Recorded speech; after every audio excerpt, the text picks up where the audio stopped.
Game of Thrones é uma série cheia de batalhas, intrigas e reviravoltas. Mas você já parou para pensar como é o fanatismo religioso retratado na série? Se parece, e muito, com o que vemos no mundo real. Será que os filhos do Pardal, com sua busca cega pela, entre aspas, pureza, são tão diferentes dos extremismos que vemos hoje? E o que essa comparação pode nos ensinar sobre os perigos da fé levada ao extremo? Vem comigo que a gente vai se fundir. No mundo de Game of Thrones, a religião não é apenas uma questão de fé. Ela é uma força política, uma arma e muitas vezes uma sentença de morte. O fanatismo religioso aparece de forma brutal e implacável em duas grandes doutrinas: o culto ao Senhor da Luz e a fé militante. Mas o que essas crenças extremas nos dizem sobre o nosso próprio mundo contemporâneo? Será que o Westeros é tão distante da nossa realidade?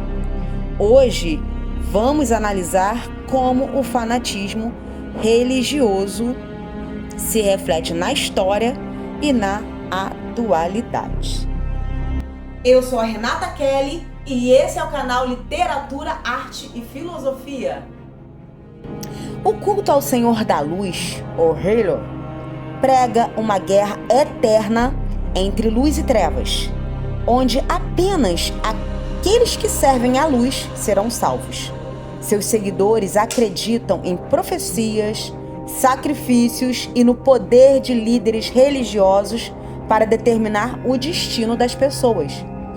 A sacerdotisa Melisandre representa o fanatismo cego dessa fé. Ela convence o Stannis Baratheon de que ele é o escolhido, o príncipe pronto, levando-o a cometer atos extremos, incluindo queimar a sua própria filha viva em nome da fé. Essa cena foi, assim, terrível, foi muito dramática, porque a garota era um amor e ele queimou, sabe, por conta do poder. Essa crença na salvação através da obediência e do sacrifício não é exclusiva de Westeros. No mundo real, já vimos inúmeras religiões e seitas que levaram seus seguidores a cometer atos de violência e autodestruição em nome de uma verdade absoluta. Eu vou contar um exemplo para vocês. Lembre-se, por exemplo, da seita de Jim Jones, onde centenas de seguidores, não sei se você lembra, cometeram suicídio em massa, acreditando que estavam alcançando um paraíso. Ou da maneira como grupos extremistas religiosos justificam ataques violentos, baseando-se em interpretações radicais de textos sagrados. Enfim, assim como a Melisandre fez com os Stannis, muitos líderes religiosos do mundo real, da nossa realidade aqui, manipulam pessoas para cometerem atos impensáveis, acreditando que estão servindo a um bem maior. Você deve ter vários exemplos aí. Esse é apenas um. Mas no final, a fé cega, ela cobra seu preço. Não sei se você lembra dessa parte. O Stannis perde tudo e Melisandre é forçada a confrontar as suas próprias crenças. Ela fica meio em dúvida, né, se o Senhor da Luz, ele realmente existe, se ele está do lado dela. Ela começa a questionar a sua própria fé. Isso nos leva a um questionamento essencial. Quando a fé deixa de ser uma força espiritual e se torna uma ferramenta de destruição. Esse é um questionamento. E aí, tá gostando do vídeo? Gostar mesmo vou eu, se você deixar seu like nele. Enquanto o culto ao Senhor da Luz busca a salvação através da destruição, a fé militante, ela usa a religião como um mecanismo de controle social e político.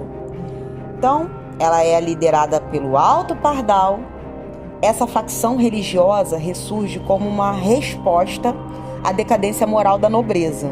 Em nome da justiça divina, eles impõem julgamentos, humilham pecadores publicamente e até executam aqueles que não seguem a sua visão do que é certo e errado.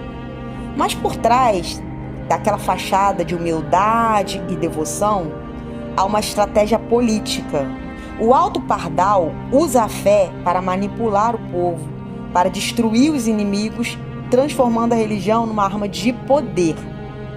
E quando Cersei tenta usá-los a seu favor, ela descobre que o fanatismo não pode ser controlado tão facilmente. Eu lembro que ela mesma foi humilhada, tudo se voltou contra ela.